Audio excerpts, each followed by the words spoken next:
Hi guys, welcome to another episode of current affairs. आज की तारीख है 8 फरवरी 2021। हमारे दो चैनल्स हैं, पिनाकुलर और फ्रंटियर IAS, और अगर अभी तक आपने इन चैनल्स को सब्सक्राइब नहीं किया है तो सब्सक्राइब करना बिल्कुल ना भूलिएगा। साथ ही साथ इस बेल आइकन को जरूर प्रेस करना है ताकि हमारी आने वाली हर वीडियो की नोटिफिकेशन आपको मिल सके। हमारी दो वेबसाइट्स हैं, sscglpinacle.com और baljeetdhaka.com। इन दोनों को विजिट करना बिल्कुल ना भूलिएगा। और ये सेशन दोनों चैनल्स पर सुबह 4 बजे अवेलेबल हो जाता है। साथ ही साथ for daily videos, PDF and monthly magazine आप हमारे टेलीग्राम हैंडल्स फ्रंटियर IAS और SSCGL पिनेकल ऑनलाइन को ज्वाइन जरूर करें। स्टार्ट करेंगे प्रीवियस क्विज के साथ। मैंने आपसे पहला क्वेश्चन पूछा था कि कौन सा राज्य ई कैबिनेट लागू करने वाला भारत का पहला राज्य बन गया है, तो इसका सही जवाब था हिमाचल प्रदेश। और दूसरा क्वेश्चन पूछा था कि भारत का पहला थंडरस्टॉर्म रिसर्च टेस्ट बेड किस राज्य में स्थापित किया जाएगा, तो इसका सही जवाब था ओडिशा।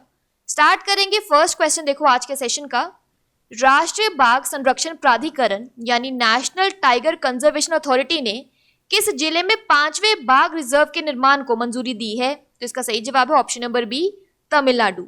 तो केंद्र सरकार ने तमिलनाडु में 5वें टाइगर रिजर्व के निर्माण के लिए अपनी मंजूरी दे दी है, जो मेघमलाई और Srivilliputhur grizzled squirrel wild life sanctuaries के पास होगा। लगभग एक दशक से पर्यावरण कार्यकर्ता केरल में पेरियार टाइगर रिजर्व से सटे इन दो अभयारण्यों को जोड़ने के लिए एक बाघ रिजर्व की मांग कर रहे थे। नए टाइगर रिजर्व से न केवल देश की प्रमुख प्रजातियों के वन्यजीव संरक्षण को बढ़ावा मिलेगा, बल्कि इन जंगलों में नदी की उत्पत्ति की रक्षा करके वैगई नदी का कायाकल्प भी होगा। नए श्रीविल्लिपुथुर मेघमलाई टाइगर रिजर्व के साथ जंगलों को बेहतर तरीके से संरक्षित किया जाएगा। यहाँ पर एक क्विक रिवीजन की बात करें तो थाई पुसुम त्योहार किस राज्य में मनाया जाता है, तो इसका सही जवाब था तमिलनाडु। बात करें तमिलनाडु की तो इसकी वर्ल्ड हेरिटेज साइट्स में आता है monuments at Mahabalipuram, Chola temples और Nilgiri mountain railway line. National parks में आता है Indira Gandhi national park, Mudumalai national park और gulf marine national park. Tamil Nadu की कैपिटल है चेन्नई, गवर्नर है बनवारीलाल पुरोहित और चीफ मिनिस्टर है EK पलानीस्वामी। नेक्स्ट क्वेश्चन देखो, महिला जन नाग विकृति के खिलाफ शून्य सहनशीलता का अंतर्राष्ट्रीय दिवस यानी international day of zero tolerance for female genital mutilation कब मनाया जाता है, तो इसका सही जवाब है ऑप्शन नंबर बी, 6 फरवरी। तो इसे पहली बार 6 फरवरी 2003 को मनाया गया था। इसका मुख्य उद्देश्य महिला जन नाग विकृति कुप्रथा को जड़ से समाप्त करना और लोगों में महिलाओं के प्रति सम्मान और स्नेह पैदा करना है। दुनिया के कई देशों में यह कुप्रथा जारी है। इसके लिए 2007 में संयुक्त राष्ट्र जनसंख्या कोष यानी UNFPA और संयुक्त राष्ट्र बाल कोष यानी यूनिसेफ ने महिला जन नाग विकृति उत्पीड़न के खिलाफ संयुक्त अभियान चलाया था। 2012 में संयुक्त राष्ट्र महासभा यानी UNGA ने एक प्रस्ताव पारित कर 6 फरवरी को महिला जन नाग विकृति के खिलाफ शून्य सहनशीलता का अंतर्राष्ट्रीय दिवस घोषित कर दिया। नेक्स्ट क्वेश्चन है, किस भारतीय सशस्त्र पुलिस बल की कोबरा कमांडो इकाई ने हाल ही में पहली महिला टीम को शामिल किया है, तो इसका सही जवाब है ऑप्शन नंबर सी, CRPF। तो केंद्रीय रिजर्व पुलिस बल CRPF ने 34 महिला कर्मियों की पहली टुकड़ी को जंगल युद्ध के लिए विशेष रूप से प्रशिक्षित commando unit commando battalion for resolute action cobra में शामिल किया है। खुफिया सूचना आधारित जंगल युद्ध अभियानों के लिए 2009 में CRPF में कमांडो बटालियन कोबरा का गठन किया गया था। इसमें अब तक पुरुष कर्मी ही सेवा देते रहे हैं। कोबरा बटालियन के अधिकतर कमांडो माओवादी हिंसा से प्रभावित विभिन्न राज्यों में तैनात हैं। उन्हें नक्सल प्रभावित जिलों में तैनात कोबरा इकाइयों में शामिल किया जाएगा। अगला क्वेश्चन देखो, प्रतिष्ठित आकाशवाणी संगीत समारोह का नाम किस महान गायक के नाम पर रखा जाएगा, तो इसका सही जवाब है option number C, Pandit Bhimsen Joshi. तो प्रतिष्ठित आकाशवाणी संगीत समारोह भारत रत्न पंडित भीमसेन जोशी के नाम पर रखा जाएगा। केंद्रीय सूचना और प्रसारण मंत्री यानी union minister for information and broadcasting Shri Prakash Javadekar ने पुणे में आयोजित पंडित भीमसेन जोशी शताब्दी स्मारक समारोह में यह घोषणा की। ऑल इंडिया रेडियो ने अपने नियमित संगीत प्रसारणों के अलावा आकाशवाणी संगीत सम्मेलन का आयोजन करके अपने शास्त्रीय संगीत श्रोताओं के लिए खुद को तैयार किया है, जिसमें देश भर के प्रमुख कलाकार प्रदर्शन करते हैं। पंडित भीमसेन जोशी को 2009 में भारत रत्न पुरस्कार से सम्मानित किया गया था। नेक्स्ट क्वेश्चन है, इसरो ने 2021 के अपने पहले मिशन में किस देश के उपग्रह एमेजोनिया 1 को लॉन्च करने की घोषणा की है? तो इसका सही जवाब है ऑप्शन नंबर सी, ब्राजील।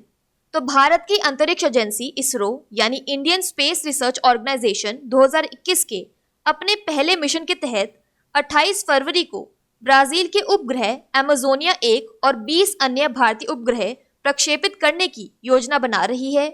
इन पेलोड में से एक भारतीय स्टार्टअप द्वारा निर्मित है। इन उपग्रहों को चेन्नई से 100 किलोमीटर दूर श्रीहरिकोटा स्पेसपोर्ट से polar satellite launch vehicle PSLV C-51 से प्रक्षेपित किया जाना है। अंतरिक्ष विभाग में सचिव और इसरो के बेंगलुरु स्थित मुख्यालय के अध्यक्ष के सिवन ने PSLV C-51 के निर्धारित कार्यक्रम की पुष्टि की। अगला क्वेश्चन देखो, हाल ही में किस राज्य ने अपनी राजधानी में एक साइंस सिटी स्थापित करने के लिए केंद्र सरकार के साथ एक समझौता ज्ञापन पर हस्ताक्षर किए हैं? तो इसका सही जवाब है ऑप्शन नंबर डी, उत्तराखंड। तो उत्तराखंड की राजधानी देहरादून में 173 करोड़ की लागत से साइंस सिटी बनाई जाएगी। प्रदेश में साइंस सिटी बनने के लिए केंद्र एवं राज्य सरकार के बीच समझौता हुआ। देहरादून में साइंस सिटी की स्थापना के लिए उत्तराखंड विज्ञान एवं प्रौद्योगिकी परिषद यानी Uttarakhand state council for science and technology एवं राष्ट्रीय विज्ञान संग्रहालय परिषद यानी national council of science museum के मध्य समझौता ज्ञापन पर हस्ताक्षर हुए।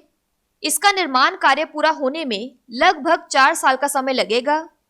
इस परियोजना के लिए लगभग 173 करोड़ रुपए खर्च किए जाएंगे, जिसमें 88 करोड़ केंद्र सरकार एवं 85 करोड़ राज्य सरकार वहन करेगी। बात करें यहाँ पर उत्तराखंड की, तो इसके डैम्स और रिवर्स में आता है लखवर डैम यमुना, टिहरी डैम भागीरथी और Ramganga dam Ramganga. National parks में आता है Nanda Devi national park, Jim Corbett national park, Gangotri national park और गोविंद नेशनल पार्क। उत्तराखंड की कैपिटल है देहरादून और गिरसेन, गवर्नर है बेबी रानी मौर्य और चीफ मिनिस्टर है त्रिवेंद्र सिंह रावत। अगला क्वेश्चन देखो, राष्ट्रपति रामनाथ कोविंद ने किस राज्य में जनरल KS थिमैया संग्रहालय का उद्घाटन किया है? तो इसका सही जवाब है ऑप्शन नंबर बी, कर्नाटक। तो पूर्व सेना प्रमुख जनरल KS थिमैया के जीवन पर आधारित एक संग्रहालय विभिन्न प्रकार के प्राचीन हथियारों और युद्ध अवशेषों का उद्घाटन करते हुए शनिवार को राष्ट्रपति रामनाथ कोविंद द्वारा उद्घाटन किया गया था। सनी साइड जनरल थिमैया का पूर्ववर्ती पुश्तैनी घर को पुनर्निर्मित किया गया और कर्नाटक के कोडागु जिले में एक संग्रहालय में बदल दिया गया। वह द्वितीय विश्व युद्ध के दौरान युद्ध में एक पैदल सेना ब्रिगेड की कमान संभालने वाले एकमात्र भारतीय थे। 1954 में उन्हें सिविल सेवा के लिए पद्म भूषण से सम्मानित किया गया।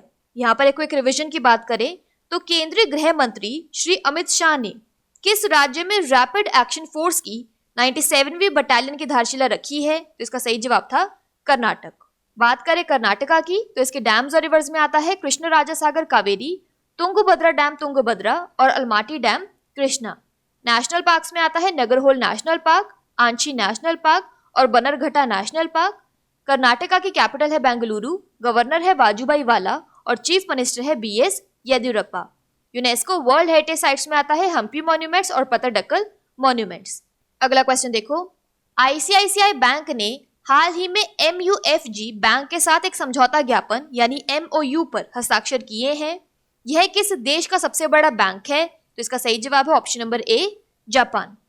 तो ICICI बैंक ने भारत में मौजूद जापानी कंपनियों की बैंकिंग आवश्यकताओं की पूर्ति के लिए जापान के प्रमुख बैंक MUFG बैंक के साथ एक आभासी कार्यक्रम में समझौता ज्ञापन पर हस्ताक्षर करने की घोषणा की।